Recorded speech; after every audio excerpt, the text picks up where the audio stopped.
پاکستان میں بڑی دیر کے بعد ریکارڈ ٹیکس اکٹھا کیا تھا، اور ریکارڈ ٹیکس اکٹھا کا مطلب یہ کہ کبھی پاکستان سوچ نہیں سکتا تھا. ہمیں تانے دیے جاتے تھے کہ 6,000 ارب روپیہ آپ ٹیکس کیسے اکٹھا کریں گے. اس سے زیادہ ہم نے کیا، اور میں آپ کو گارنٹی کرتا ہوں کہ جو ہم قدم اٹھا رہے تھے، ہم 8,000 ارب اور اس سے بھی آگے جانا تھا اس سے اگلے سال. وہ کیسے؟ ہم وہ جو موجودہ لوگ ہیں انہی کو پر بوجھ نہیں ڈالنا چاہتے تھے، ہم ٹیکس بیس بڑھانا چاہتے تھے. اور اس کا طریقہ کیا تھا کہ ہم نے بڑی مشکلوں سے نادرا کے ساتھ مل کے آئیڈینٹیفائی کیا کہ 4,30,00,000 گھرانے تھے، 4,30,00,000 جو ٹیکس نہیں دیتے تھے.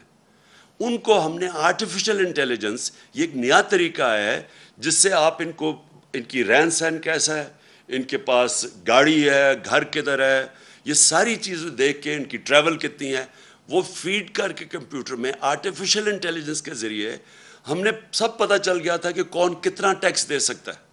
اور اپریل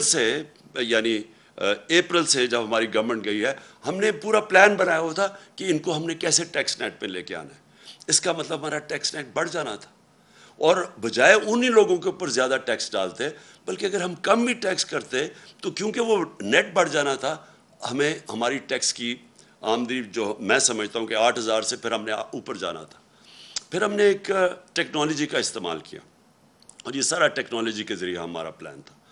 ہم نے جو ٹریک اینڈ ٹریس سسٹم ہے ایک، یہ جو بڑی ہم نے دیکھا کہ شوگر انڈسٹری کے اندر جب تفتیش کی تو جو شوگر انڈسٹری کے اندر کئی ملز 70% صرف ڈکلیئر کرتے تھے اپنی سیلز ٹیکس کے لیے کہ کتنی انہوں نے چینی بنائی ہے، باقی 30% وہ آف بکس بیچتے تھے، یعنی اس کے اوپر سیلز ٹیکس نہیں دیتے تھے.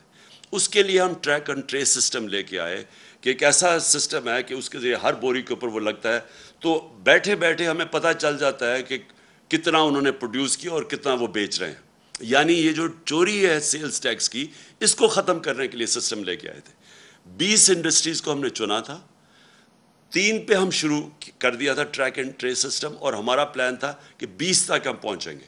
تو ہم نے جو اپنا ٹیکس تھا اس طرح بڑھانا تھا، ٹیکس کی چوری کم کر کے. پھر جو ریٹیل سیکٹر، دکانیں جو ہیں، اس وقت جو دکانوں کا جو ٹوٹل دکانوں کی جو پیسہ دکانوں سے بنتا ہے، یعنی جو ان کا جو ٹوٹل ٹرن اوور ہے، وہ 20,000 ارب روپیہ ہے.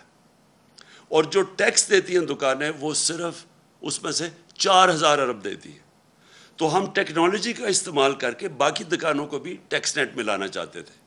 تو کوشش کیا کر رہے تھے کہ ٹیکس نہ ہم بڑھائیں، ہم ٹیکس بیس بڑھائیں اور اس سے ہم پیسہ اکٹھا کریں، اور انشاءاللہ اس پہ ہم ٹارگٹ پہ جا رہے تھے اللہ کے فضل سے، جس طرح ہماری ریکارڈ ٹیکس کلیکشن ہوئی.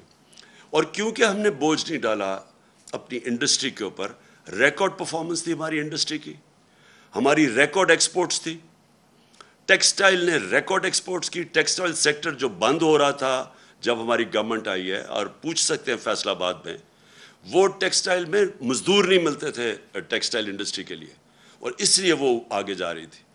تو انہوں نے جو اب سٹیپس لگائے ہیں، یہ جو ہماری ساری، اور زراعت میں بات کر رہا ہوں کہ ریکارڈ پروڈکشن تھی، 4.4% پہ ہماری زراعت بڑھ رہی تھی. اور یہ ساری چیزیں، یہ میں نہیں کہہ رہا، یہ پاکستان کی اکنامک سروے کے اندر تھی. جو ہماری اکنامک سروے کی یہ رزلٹس ہیں، آپ دیکھ سکتے ہیں، وہ یہ گورنمنٹ نے دی ہے، ہم نے نہیں دی. اس گورنمنٹ نے جو اکنامک سروے ہے اس کے اندر یہ سب کچھ لکھا ہوا ہے. سروس سیکٹر بڑھ رہا تھا، انڈسٹری بڑھ رہی تھی، زراعت بڑھ رہا تھا، آئی ٹی ایکسپورٹس بڑھ رہی تھی، جو فیوچر ہے پاکستان کا ٹیکنالوجی کی، آئی ٹی کا، جو ہم نے بڑے انسینٹیوز دیے تھے. تو ادھر سے انہوں نے آ کے، جب سے یہ آئے، پہلے تو پھر سے میں کہتا ہوں تیاری نہیں تھی، مارکیٹ کو پتہ چل گیا ان کی تیاری نہیں ہے، روپے تیزی سے گرنا شروع ہو گیا. 178 روپیہ ڈالر تھا جب انہوں نے نو کانفیڈنس موشن کی ہے، اس کے بعد وہ گر کے آج 210 212 کے قریب ہے. اور اس کی ابھی اثرات آنے ہیں. میں پھر سے آپ کو کہہ رہا ہوں کہ جب روپیہ گرتا ہے تو اور جتنی چیزیں باہر سے لیتی وہ اور مہنگی ہو جاتی ہیں. روپیہ گرا، سٹاک مارکیٹ گری، مارکیٹ نے سمجھ گیا ان کا کوئی پلان نہیں ہے، اور اس کے بعد ریکارڈ مہنگائی بھی ہوئی. اور اب یہ جو بجٹ دیا ہے، اس سے آپ یہ سمجھ لیں کہ ابھی مہنگائی نہیں صرف ہونی، صرف اس سے جو تنخواہ دار اور جو موجودہ ٹیکس پیئرز ہیں ان کے اوپر ہی نہیں بوجھ آنا، اس سے ہمارے روزگار کے اوپر فرق ہوگا.